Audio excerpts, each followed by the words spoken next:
Coming up on this week's edition of the Patcast, we sit down with defensive coordinator Jamie Carter and look back at some film from the Little Rock Parkview game. It's a part of Monk's Maulers this week, and we'll break down the action from War Memorial. A little bit later, we'll have Chris Hatley, the new strength and conditioning coordinator for Marion School District. Finally, we sit down with some representatives from St. Jude as we talk about the St. Jude Game Day Give Back. All that and more coming up on this week's edition of the Patcast.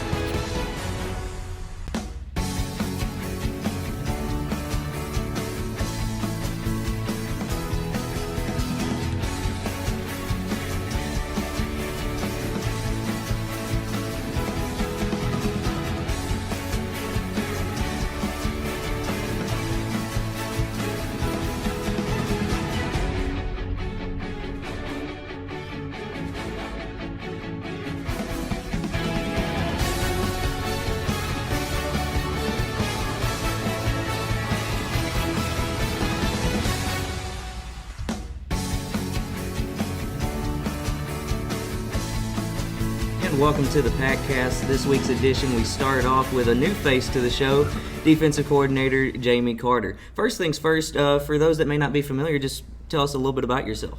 Well, I'm originally from Philadelphia, Mississippi.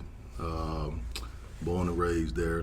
Played at the University of Alabama from 96 to 99. Played a little pro ball, a little over 5 years with the Dallas Cowboys and the New York Giants. Got into coaching, man, right after I got through playing ball. So I've been coaching ever since. Coaching's in my background. My father was a coach. My mother was an educator. My father was an educator. So it's in my bloodline. It's in my family. So You've also got some family in Patriot Athletics as well. Tell us about the volleyball court real quick. Yeah, my daughter plays volleyball. She's a junior here. My other daughter's a 7th grader. She's on the 7th grade team. So that's going well. You know, they enjoy themselves doing it, and I'm happy for them. Oh, very nice. Yeah. Well, we brought you here for Monk's Maulers, going to break down some plays from Parkview and get your analysis on it. We'll start with the first play of the game for Parkview. This is 1st and 10 from their 25-yard line. Well, this is on the offense side of the ball. They're in doubles gun left. We went in the week knowing that they was going to give us doubles, trips, pro-out formations, pro twins with a sniffer look. The blitz is called a BTF blitz. It's called a blitz 2 formation. It's something me and Coach Houston stumbled up on when we was coaching in college ball. So we based on your formation. When people try to get your signals, that's why we don't signal. So that's why we call our calls off the band. People are trying to steal your signals and try to get your signals, see what you're doing. So so we kind of invented this BTF blitz where we blitz you based on your formation. So based on what you do out this formation, the blitz will be called, but the kids have to know the blitz and check the blitz. So this is a 1-2 blitz based on how we number our backers. It's a 1-2 blitz, and you'll see here at the bottom, you'll see Antonio Graves come off the edge late. You'll see Drew Granger kind of long sticking everybody slant to the right, and we're playing cover 3 on the back end to it. All right, so we'll go ahead and run the play real quick. Feel free to tell me to pause it at any time you want me to. So this is from the press box look here. Right. So you can see now Antonio Graves came in kind of late, which is good. It can be either way. We can line up and show it. We're going to buzz down to it with the safety position towards the blitz side. So the safety to the side of the blitz will buzz down over number 2, and Antonio Graves will blitz on the outside. So he has a couple rules he has to do. So if he get a mesh point, he goes straight to the back. If you get a flare, he BP, which is a blitz peel, to the back. Okay, so we run it one more time from this angle, and then we'll go to the end zone, get a little bit of a shot here from the back. So this is Antonio just off screen here. Right.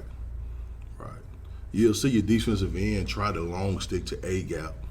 The blitz side defensive end, that is Drew Granger, I think. You'll see him try to long stick to A-gap, but you'll see that the guard gets in his way. He does a good job with his hands and redirecting in the path of the back and try to get in on the play. It's a good play by him. Then he's able to come back and make the tackle. About a 2-yard gain on this one. Yeah. The next play you had up was the second play, obviously. After a 2-yard gain, this is 2nd and 8. Trips to the far side of the field. This is the same blitz and went in the game knowing that we can run the BTF blitz based off trips and based off doubles. Usually we run the BTF blitz.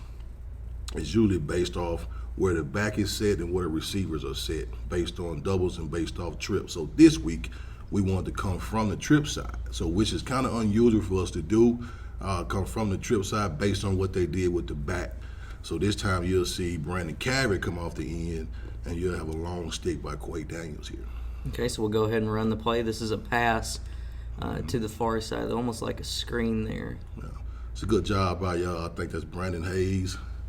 Or DeMarcus Williams there, getting in on the tackle. Wish he would be more sideline, use more sideline to get to the tackle because he had an inside guy with the safety, but that's a good job by him also.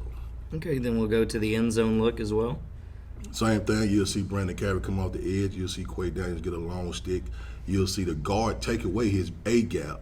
So now he has to redirect and just hit any gap open and get upfield right here.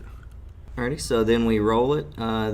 He's able to get some pressure in there. I think it kind of forces a little bit of a weak throw there. And then we have the tacklers on the outside. Yeah, I wish he had more sideline there, go more to the sideline with the tackle, but he did a good job. Because you got a safety coming inside out. Wish he just used more sideline on the tackle, but he did a great job getting him down. All right, so the next play you wanted to bring up, this is 1st and 10. Again, it looks like we have a sniffer back formation this time. Yeah, we got twins left, sniffer left, gun left. So we got a crunch technique by the defensive, by the outside linebacker. We got a cone technique by the safety. So we playing press man up top to the one receiver side, and we playing float to the bottom to the two receiver side, and we have a down safety that's playing cone over the sniffer back. So what that do is give us a free hitter on the field. So anywhere that sniffer back goes, that safety's going to follow. You'll see here, Brandon Carey does a great job of spilling. We're a spill defense. So what we're going to do, we're going to spill because we feel like we got more speed on the field. So we're going to make the ball go east and west instead of going north and south. So we're going to spill everything. Anytime we get a guard pulled, anytime we get a sniffer blocking out on us, we're going to spill it. We're going to make that. We're going to take away that inside gap, make the ball bounce, and run to the ball with our backers and our safeties. Alrighty, so here we go. We're going to try and send it east and west. Handoff goes to the back. The quarterback actually keeps it himself there. We'll go to the end zone look.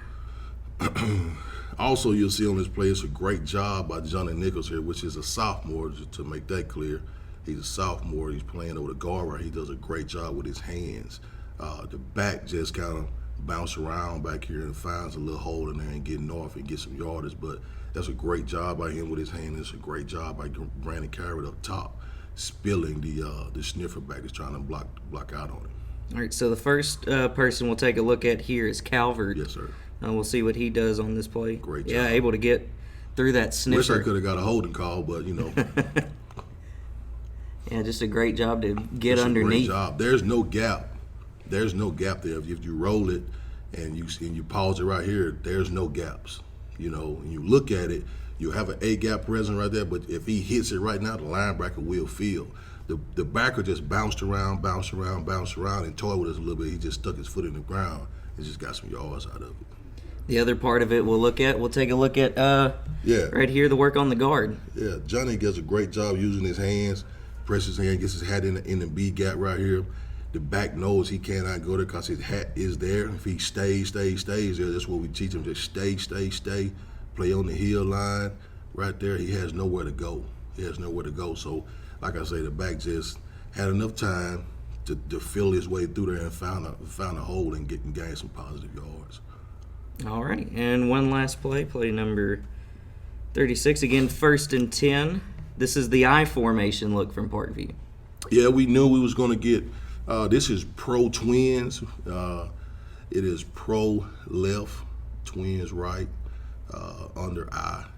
We knew we was going to get that formation from them throughout the night. Knew we was going to get power count out of it to the weak side or to the twin side. So right here we playing a crunch technique, 2 tools inside, both backers walk down, playing float up top, playing man down here at the bottom. Another big thing you were talking about when I was looking at these plays earlier, you're talking make the back go east to west. That's exactly what happens here on this play was we break it down. Great job by Quake Daniels getting inside the fullback, spilling it and making the ball bounce. That's what we want to do. We feel like at our outside linebacker position, we have guys that have great speed and that can run. So you take, at our one back position, you take Antonio Graves, and our four back position, you take Brandon Carrot, who can really run. Now you see he runs the player down with a no gain. Yep. Calvert, great speed, able to keep up with that running back there. Now we take a look from the end zone. Just a great job forcing it outside. Forcing it outside. You get a down block by the tackle. The defensive end has to squeeze it. He has to squeeze that. He gets no pulling guard right here that's any threat to him right now. He has a wrapping guard going inside, but it's not to him. The fullback is coming to kick the defensive end, so he gets inside it. All right, he gets inside it. Brandon Carrot, he stays outside, which he's supposed to do. Wish he was down a little further. If he was down a little further, he probably would have made the play in the backfield. All right, but him having the speed that he has, he still made a great play. Oh, no doubt. No gain on the play. Huge momentum for the Patriots at this point. Huge. Great play. Well, that's about it for this edition of Monk Smallers. Anything you want to add before we wrap it up, Coach? No, we just going to take some time off, get some guys healed this week, and go back to the fundamentals and get ready for West Memphis. All right. Coach Carter, we'll be right back with the Patcast. Mitchell Family Medicine provides exceptional medical care and compassionate hope to the whole family. We accept patients of all ages and are here to serve you. We take care of chronic conditions, annual physicals, acute care medical needs, and so much more. For your convenience, we have an in-house x-ray, lab, and pharmacy. Come see us at our new location at 924 Highway 77 in Marion, or find us online at mitchellfamilymedicine.com. Mitchell Family Medicine. You can depend on us for life. 27 years, one family owner, and one driving philosophy at Holly Chevrolet. Easy, simple people to do business with. We make it as simple as possible, easy to get in and out of. The integrity that we have here at our dealership, that's what we're all about, and that's what we want to sell here at Holly Chevrolet. We want to take care of our customers the same way we would like to be taken care of if we were doing business somewhere else. How do you get that across to your customers? Treat you like family. Trust, integrity, honesty. They're why Holly Chevrolet is your wise choice in Marion, Arkansas. Holly Chevrolet, a proud Patriot partner. If you've been to any Patriot sporting events lately, you may have seen this face around. This is Chris Hatley, one of the brand new faces to the Marion School District. Chris, good to have you on the show. Just tell us a little bit about yourself. Well, basically, I'm the director of strength and conditioning for the whole school district. I design the programs and work with the coaches from the 7th grade all the way up to the 12th grade boys and girls sports. What's some of your background? And this is a unique position, too, for the state of Arkansas, but what's some of your background into? Well, I've been in this business for a little over 25 years in the private sector. I've done a lot of contracting with other schools, working with their sports programs and things like this. You know, my background as far as I played college sports, high school, of course, and had an opportunity to play a little professional football up in Canada. So that's my background. I've always been involved in sports and stuff, and just had the opportunity that it presented itself for me to take this career path, and that's what I did on it. So it seemed like you came in around basketball season. What was the conversation like with Coach Clark? Well, it was very unique. I've been very fortunate when working with teams and stuff as a contractor. Before this year with the school here, I'd won 7 state championships working with other high school basketball teams in Arkansas, Mississippi, and Missouri. And so when we came in, it really was just kind of us working together and trying to find out, what we could do to maintain what we had going and stuff to finish out the season. What are some of the improvements you've noticed, maybe with some of the kids, like before you came versus after they've kind of worked with your program? Really, the biggest thing is of course, you want the strength and stuff like that, but just really accepting the program and buying in. with the coaches and the students, it's been really accepted, and we've been very fortunate about that, because usually, you may think you're going to get a little bit of, bounce back or something like that, and it really hasn't. And the kids, they've really bought into it. They're kind of skeptical because they've never really had anything this serious before.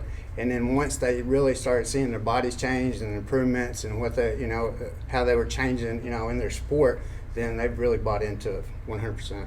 What are some of the drills that you may have them do? Like, say, for example, volleyball. Like, if you're coming into a volleyball practice, what might you have them do? Well, really on that part of it, that's more for the coaches. Mm-hmm. What my job is to help them in the strength part, in the conditioning area. The skill set stuff, the coaches still handle that, because that's not really in my realm of what I do. But there are certain things that we look at, with each sport and say, hey, if we can add this or that, then that may help them a little bit more on the court, just not strength-wise. And different things. One of the more popular topics now is students playing multiple sports. Mm-hmm. What kind of benefits do you see for those athletes? Well, basically, being able to play 2 different sports, 3 different sports, whatever, it gives them the ability to just not be locked in on one thing. And by doing that, they're more well-rounded.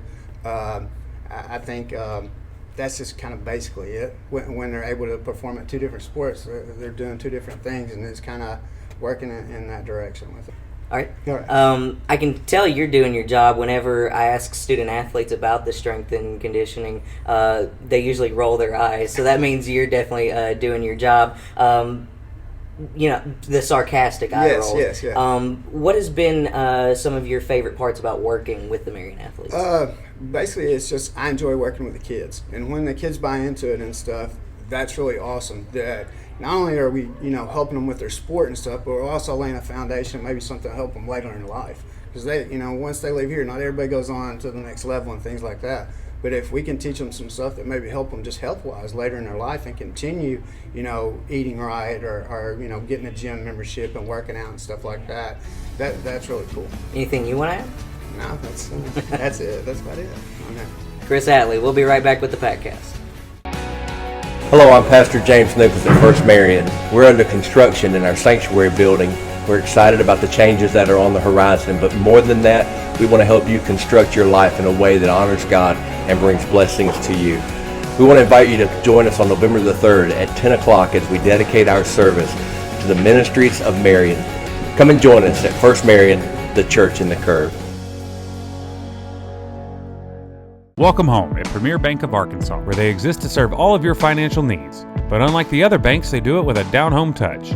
Whether your dog needs a bone at the drive-thru window, or maybe your child needs a toy while mommy and daddy handle business. Of course, who doesn't like free candy every now and then?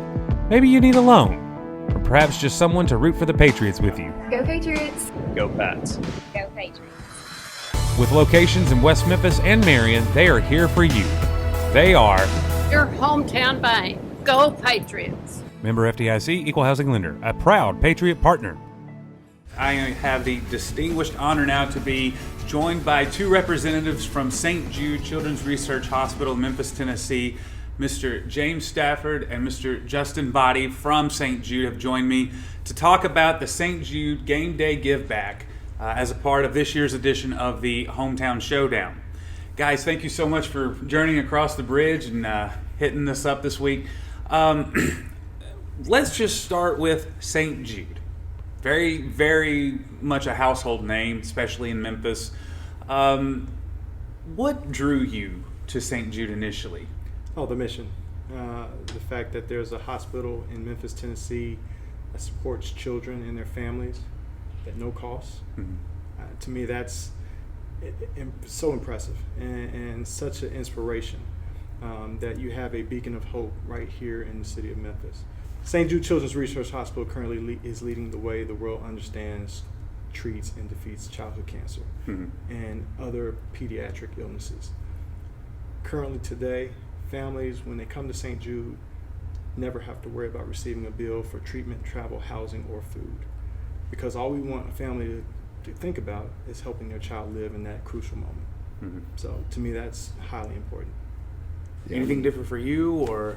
For myself, I had an opportunity to work with the St. Jude mission in my previous employment, and so just being able to work with some of the doctors, some of the nurses, some of the staff on the outside side of the business, just gave me an insight into like the marvel that St. Jude is. And so once it was an opportunity to be able to come and join that team, I mean, you immediately jump on an opportunity to do that. So kind of like James was saying, to echo his thoughts, is like you have a mission in St. Jude that's like none other. And so just to be able to have that in the city that you grew up in, it's like if you can be a part of it, you got to jump at that opportunity.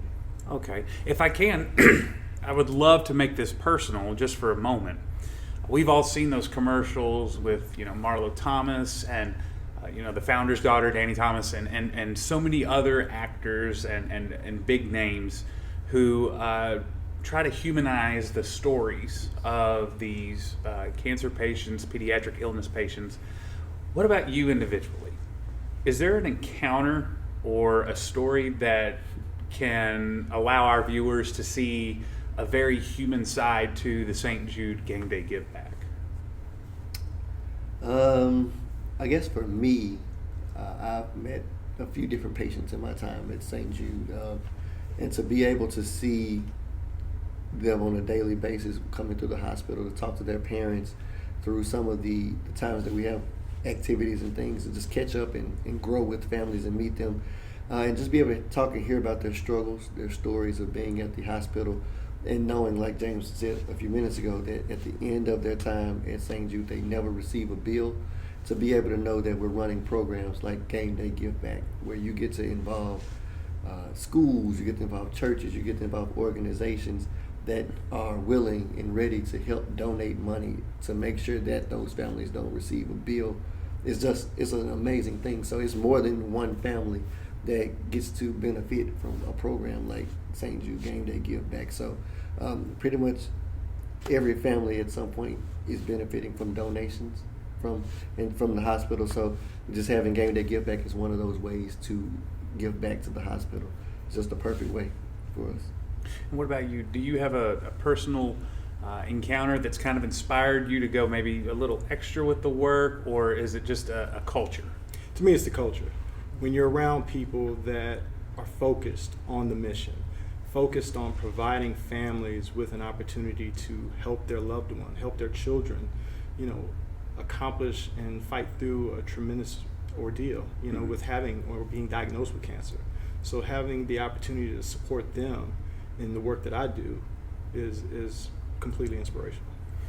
Okay, so let's bring it to Crittenden County then, with the hometown showdown.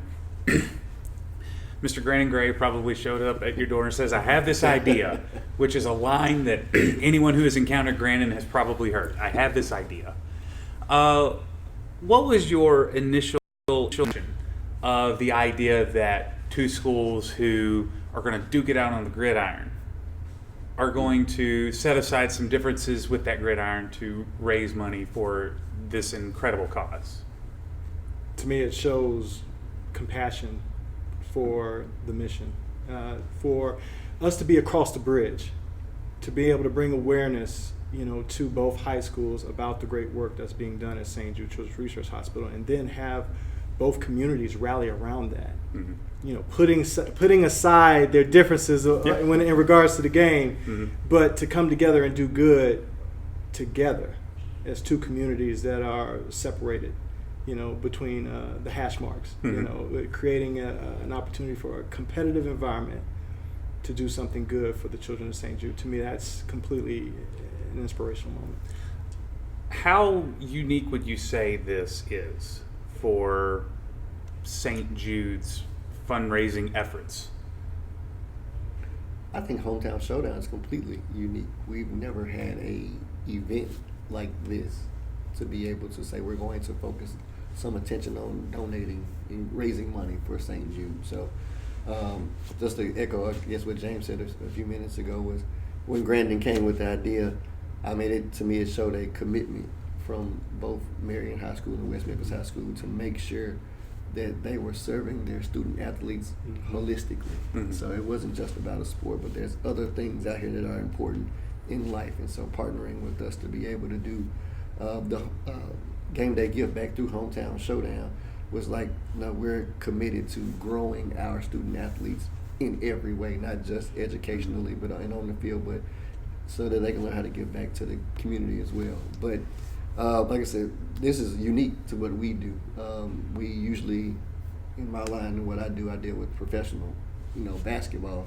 But we've never had two high schools that want to come together in an event like this and say, we're putting our differences on the field aside, and we're coming together for this great cause. And so, right. I mean, that's just unique and special to us. And of course, along with those two high schools, the local community college, ASU Mid-South, got in on it. And right now, 3 of the 4 teams are just absolutely neck and neck and kind of, letting the competitive nature of this take its course. So my final question I want to ask for you is, we have coming up scheduled the media day in which student athletes, coaches, members of the teams are going to visit St. Jude. What is this going to do for our people who visit St. Jude? What can they expect? How are they going to be different on the other side?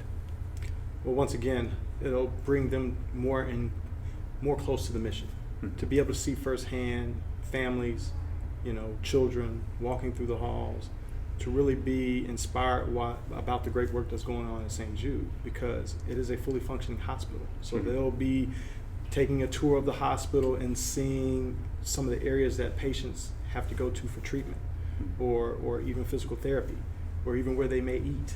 So it's an opportunity to immerse them into the culture of St. Jude and see what they're supporting.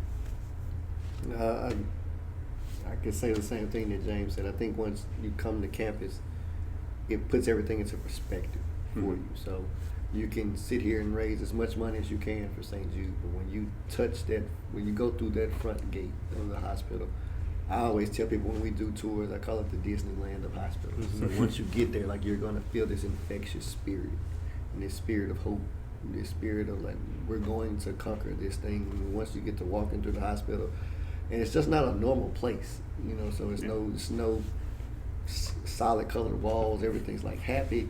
People are smiling, and you're like, what? How is this possible, knowing that what you're here for? And so I think once people get there and they see that and they can experience that, it's just going to warm your heart, make you want to do more. And I think from a student perspective, they'll be able to feel, wow, my work actually means something once I get inside these gates. So not my age, I can help with this cause. So I think that's going to work wonders for the entire group. Being able to see them make a difference. Yeah. And so that's what we're all about with the Game Day Give Back, is trying to make some kind of difference. Our fundraising efforts at Team Patriot are not over. You still have a chance to get in on the duck call that will be drawn next week at Greene County Tech live during the volleyball broadcast from Paragould. You can still register for the raffle at Patriot Arena tonight while this is airing. Tyler and Miss Emily Hall will be there for that, and we'll have availability for that online next week as well. Guys, thank you so much for journeying over. This has been just such a pleasure to get to know some faces and some stories of what the efforts of this community are going towards. So thank you so much. Thank you. Thank you. It's a pleasure. It's all out. Appreciate it.